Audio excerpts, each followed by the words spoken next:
बच्चों, इस वीडियो में हम लोग देखेंगे एनसीईआरटी के एक्सरसाइज 1.2 का पहला क्वेश्चन। जो पहला क्वेश्चन है एनसीईआरटी का 1.2 का, उसको हम लोग रीड करते हैं। क्वेश्चन कुछ इस तरह से है, so that the function F such that R, और यहां पे देखिए एक स्टार मार्क बना है, 2r फिर स्टार मार्क बना है, defined by F X equal to 1/x। तो फंक्शन है R star mark to R star mark, और फंक्शन डिफाइन है किससे? 1/x से। हमको ये शो करना है कि ये फंक्शन 1 है और साथ में ऑन टू है। Where R star mark is the set of all non zero real number. यहां पे जो स्टार मार्क है, वैसे आर होता है रियल नंबर, स्टार मार्क इसलिए बनाया गया है क्योंकि जीरो को निकाल दिया गया है। यहां पर एक्स की वैल्यू जीरो नहीं हो सकती है, ये एक्स की वैल्यू को शो करता है और ये वाई की वैल्यू को। न इधर जीरो है क्योंकि यहां भी स्टार मार्क है, यहां भी स्टार मार्क, न तो इधर जीरो है। यानी जीरो को छोड़ के बाकी सारे पॉजिटिव, निगेटिव, इंटीजर हो तो ठीक है, डेसिमल में हो वो भी ठीक है, सारे रियल नंबर लेने हैं, बस जीरो के बारे में नहीं सोचना है इस क्वेश्चन को लगाते समय। Is the result true if domain are, domain जहां से एरो चलता है उसको डोमेन कहते हैं, जहां एरो पहुंचता है उसको रेंज कहते हैं। तो पूछ रहा है आगे क्वेश्चन ये, पहले तो ये शो करना है कि ये 1 ऑन 2 है, और बाद में ये भी पता लगाना है कि अगर इस डोमेन को नेचुरल नंबर से रिप्लेस कर दिया जाए तब भी क्या ये 1 ऑन 2 होगा? ये सेकंड क्वेश्चन है। पहले तो हम लोगों को ये पता लगाना है कि ये जो रिलेशन है वो 1 ऑन 2 है कि नहीं है। तो सुनिए, जब हमको ये पता लगाना होता है कि कोई रिलेशन 1 है या मैनी 1 है, अब आपको अलग से समझाते हैं कि ये 1 रिलेशन कैसा होता है। 1 रिलेशन ऐसा होता है,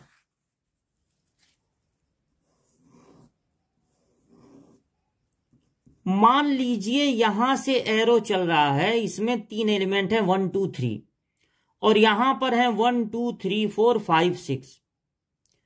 1 कोई फंक्शन ऐसा है जिसमें 1 रखने पर 2 मिल रहा है, 2 रखने पे 3 मिल रहा है, 3 रखने पे 4 मिल रहा है। तो या तो कुछ जगह एरो नहीं पहुंच रहा है, या पहुंच भी रहा है तो एक ही एरो पहुंच रहा है। ऐसे फंक्शन को हम लोग कहते हैं 1 अगर ऐसा फंक्शन हो कि यहां पर 1 2 3 हो, यहां पर 1 2 3 4 5 हो, 1 का एरो 1 पर पहुंचा, 2 का एरो 4 पर पहुंचा, 3 का एरो भी 1 पे ही पहुंच गया, एक ही जगह दो एरो पहुंच गया। यानी कि 1 रखने पर भी उस फंक्शन में x की जगह 1 रखने पर भी 1 मिला, और जब 3 रखे तब भी 1 मिल गया। तब इस फंक्शन को 1 नहीं कहेंगे। तो यहां पर यह प्रूव करना है कि ये जो फंक्शन है 1/x,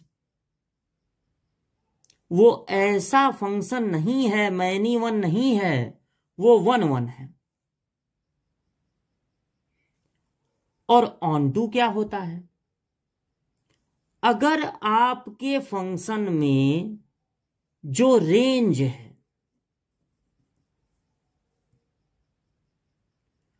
जहां एरो पहुंचता है उसको कोडोमेन कहते हैं, सब कोडोमेन कहेंगे।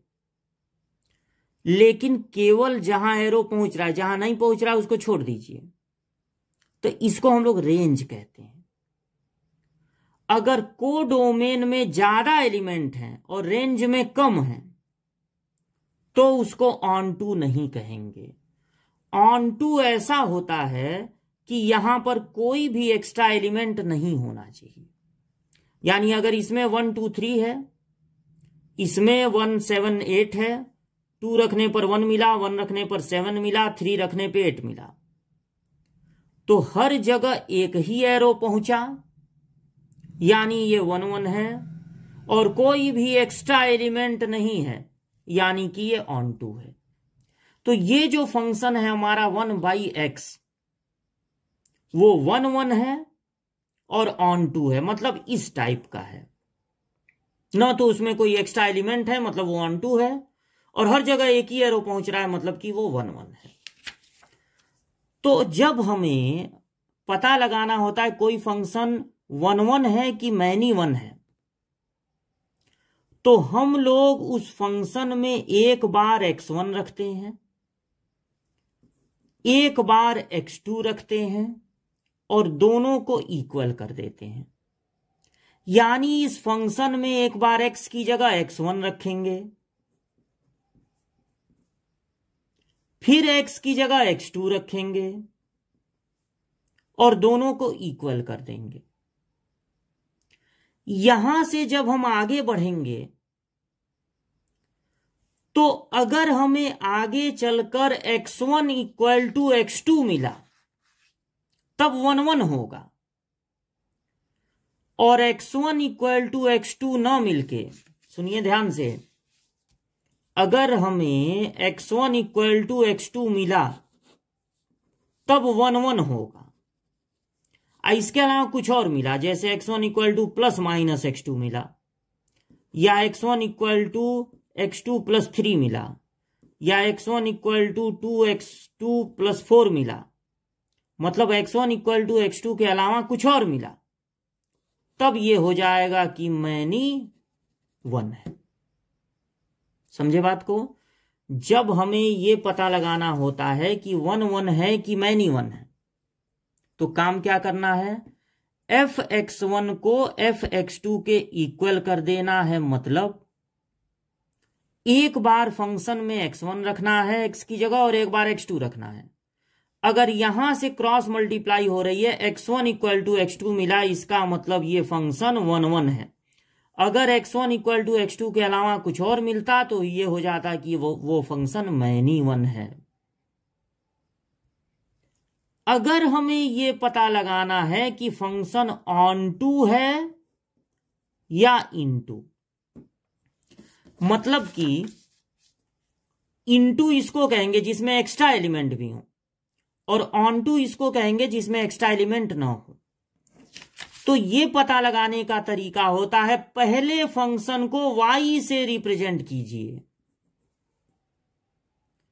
पहला काम क्या करना है, फंक्शन को y से रिप्रेजेंट करना है, और दूसरा काम ये करना है कि x को सब्जेक्ट बनाना है। सुने, दूसरा काम x को सब्जेक्ट बनाना है, यानी x को इधर ट्रांसफर कर दीजिए, मल्टीप्लाई हो जाएगा, तो x इक्वल टू हो जाएगा 1/y। अब x को सब्जेक्ट बनाने के बाद y के बारे में सोचना है कि y की वैल्यू जितना, देखिए ये x की वैल्यू है, ये y की वैल्यू, y की वैल्यू जितना क्वेश्चन में दिया गया है वो सब हो सकता है कि नहीं। यहां देखिए y की वैल्यू 0 के अलावा सब कुछ हो सकता है। यहां y की वैल्यू 0 के अलावा कोई भी रियल नंबर हो सकती है। अरे डर तो तब होता जब रूट में y रहता, तब ये होता कि निगेटिव नंबर नहीं रख सकते हैं,